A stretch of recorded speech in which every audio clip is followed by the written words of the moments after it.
എല്ലാവർക്കും നമസ്കാരം. ഇപ്പോൾ എല്ലാവരും സംസാരിക്കുന്നത് കോടതി വിധിയെക്കുറിച്ചാണ്. അതെന്തുമാകട്ടെ, അതെന്നെ ബാധിക്കുന്ന വിഷയമല്ല. സത്യത്തിൽ ദൈവീക കാര്യങ്ങളിൽ തീരുമാനമെടുക്കേണ്ടത് കോടതി വിധികളിലൂടെയാണോ? മനുഷ്യൻ്റെ വ്യവഹാരങ്ങളിൽ നീതി നടപ്പാക്കുവാനല്ലേ മനുഷ്യൻ്റെ കോടതി? ആ കോടതിക്ക് എങ്ങനെ പറയാനാകും നിങ്ങളുടെ ആത്മീയ വിശ്വാസം തെറ്റാണ് എന്ന്? ഒരിക്കലും സാധിക്കുകയില്ല എന്നാണ് എൻ്റെ പക്ഷം. പരിശുദ്ധ പാത്രിക്കീസ് ബാബ അദ്ദേഹത്തിൻ്റെ കീഴിലുള്ള ഒരാളെ സസ്പെൻഡ് ചെയ്യുകയോ മാറ്റി നിർത്തുകയോ ചെയ്താൽ അതിനർത്ഥം അദ്ദേഹം മാറ്റി നിർത്തപ്പെട്ടു എന്ന് തന്നെയല്ലേ? അതിനെതിരെ അവർ കോടതികളിൽ പോയി എത്രയൊക്കെ ഉത്തരവ് പേപ്പറുകൾ വാങ്ങിയാലും അവരുടെ മുമ്പിൽ ഒരു ചോദ്യം ബാക്കി നിൽക്കും. വിശുദ്ധ കുർബാന നടത്തുവാനും ആടുകളെ മേച്ചു ഭരിക്കുവാനുമുള്ള അധികാരം അവർക്ക് കിട്ടിയത് കോടതികളിൽ നിന്നാണോ എന്നുള്ള ചോദ്യം. ആ ചോദ്യത്തിന് മനുഷ്യൻ്റെ മുമ്പിൽ എത്രയൊക്കെ കപടമുഖമൂടി അണിഞ്ഞാലും സ്വന്തം മനസാക്ഷിയുടെ മുമ്പിൽ തലകുനിച്ച് നിൽക്കാനേ അവർക്ക് സാധിക്കും. അന്നേരം തെളിവുകളുണ്ടാക്കിയും സത്യത്തെ വളച്ചൊടിച്ച് നേടിയ വിധിപ്പകർപ്പുകളൊക്കെ ഒരു വിലയുമില്ലാത്ത കടലാസ് കഷ്ണങ്ങൾ മാത്രമാകും. മനുഷ്യൻ്റെ കോടതികൾക്ക് വേണ്ടത് തെളിവുകളാണ്. എത്രയോ കേസുകളിൽ തെളിവുകളുടെ അഭാവത്തിൽ കുറ്റവാളികൾ ശിക്ഷിക്കപ്പെടാതെ പോകുന്നു. എന്നാൽ ദൈവനീതി അങ്ങനെയാണോ? ദൈവിക കാര്യങ്ങളിൽ നിങ്ങൾ മനുഷ്യൻ്റെ കോടതികൾ മാത്രം അടിസ്ഥാനപ്പെടുത്തി തീരുമാനങ്ങൾ എടുത്താൽ ചിലപ്പോൾ നിങ്ങൾക്ക് തെറ്റിപ്പോകാൻ ഇടയുണ്ട് എന്നതാണ് എൻ്റെ അഭിപ്രായം.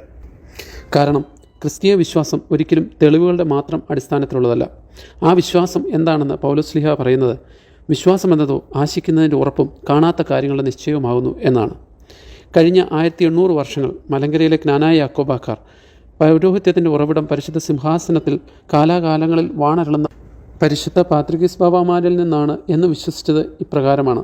അതിനൊരു കോടതി വിധിയുടെയോ ഒരു ഭരണഘടനയുടെയോ പിൻബലം അവർക്ക് ആവശ്യമുണ്ടായിരുന്നില്ല. ആ വിശ്വാസത്തിൻ്റെയും പ്രാർത്ഥനയുടെയും ബലത്തിലാണ് 16-ാം നൂറ്റാണ്ടിൽ പറങ്കികളുടെ പ്രലോഭനത്തെയും ഉപദ്രവത്തെയും നമ്മൾ പ്രതിരോധിച്ചത്. ഈ ചരിത്രം നമ്മുടെ മുമ്പിൽ ഇങ്ങനെ വിളങ്ങി നിൽക്കുമ്പോൾ പരിശുദ്ധ സിംഹാസനത്തെ തള്ളിപ്പറയുകയും പരിശുദ്ധ സിംഹാസനത്തോട് മത്സരിക്കുകയും ചെയ്യുന്നവരെ നമുക്ക് എങ്ങനെ അംഗീകരിക്കാൻ സാധിക്കും? ക്രിസ്തീയ വിശ്വാസം തെളിവുകളുടെ മാത്രം അടിസ്ഥാനത്തിലല്ല എന്ന് ഞാൻ പറഞ്ഞല്ലോ. പരിശുദ്ധ സിംഹാസനത്തിൻ്റെ കൽപ്പനയ്ക്ക് മുകളിൽ മനുഷ്യ കോടതി വിധികളാണ് എല്ലാം എന്ന് വാദിക്കുന്നവരോട് ഒരു ചോദ്യം. നാളെ നിങ്ങളിലൊരുവൻ അച്ഛന്മാർ പള്ളിയിൽ വാഴ്ത്തിത്തരുന്നത് നമ്മുടെ നാഥൻ്റെ തിരുശരീര രക്തങ്ങളല്ല, വെറും ഗോതമ്പും അപ്പവും വീഞ്ഞും മാത്രമാണ് എന്ന് പറഞ്ഞ് ഒരു കോടതി വിധിയുമായി വന്നാൽ നിങ്ങൾ അംഗീകരിക്കുമോ? അതുപോലെ തന്നെയല്ലേ പട്ടത്വവും? അത് നൽകപ്പെട്ട ഇടത്തിൽ നിന്നും തടയപ്പെട്ടാൽ അത് തടയപ്പെട്ടത് തന്നെയാണ്. അതുകൊണ്ടാണ് പിതാക്കന്മാർ പണ്ട് പാടിയത്, ഭൂമിയെതിരെങ്കിൽ തന്നാൽ ഒരുവൻ കെട്ടപ്പെട്ടാൽ ദൈവത്തിന് മുന്നിൽ അവൻ കെട്ടപ്പെട്ടവനായിരിക്കുമെന്ന്. അതിനു മുകളിൽ ഒരു വിധിപ്പകർപ്പും പറക്കുകയില്ല എന്ന് മനസ്സിലാക്കുക. നമ്മുടെ നിലവിലുള്ള ഭരണഘടനയിലും അഭിമന്യനായ ക്ലീമീസ് തിരുമേനി പറയുന്നത് പരിശുദ്ധ സിംഹാസനത്തോട് കീഴ്പ്പെട്ടിരിക്കാനാണ്. അതിനു വിരുദ്ധമായി വക്കീൽ പറഞ്ഞു കേസിൻ്റെ ബലത്തിനാണ് എന്നൊക്കെ പറഞ്ഞ് പരിശുദ്ധ ബാബായോട് മത്സരിക്കുന്നത് അദ്ദേഹത്തെ ഒറ്റിക്കൊടുക്കുന്നതിന് തുല്യമാണ്. പണ്ട് പറഞ്ഞു കേട്ടിട്ടുണ്ട്, പണ്ടൊരു തിരുമേനിയോട് കോടതി ചോദിച്ചു, താങ്കളെ മേൽപ്പട്ടക്കാരൻ എന്ന സ്ഥാനത്തേക്ക് ഉയർത്തിയത് പരിശുദ്ധ പാത്രിക്കീസ് ബാബ അല്ലേ എന്ന്. അതിന് ആ തിരുമേനി ഉത്തരം പറഞ്ഞത്, അതെനിക്കറിയില്ല, ആ സമയം എൻ്റെ തല കുനിഞ്ഞിരിക്കുകയും ശോശപ്പ കൊണ്ട് മൂടിയിരിക്കുകയുമായിരുന്നു എന്നാണ്.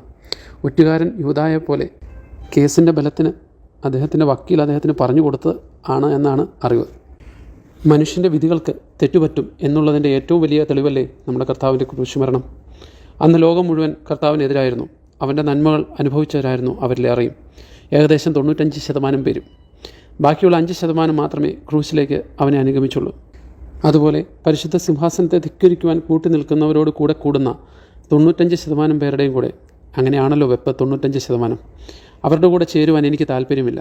ഇനി എന്തു തന്നെ എനിക്ക് നേരിടേണ്ടി വന്നാലും മരണം വരെ പരിശുദ്ധ സിംഹാസനത്തോട് ചേർന്ന് നിൽക്കാനാണ് എനിക്കും എൻ്റെ കുടുംബത്തിനും ഇഷ്ടം. Thank you.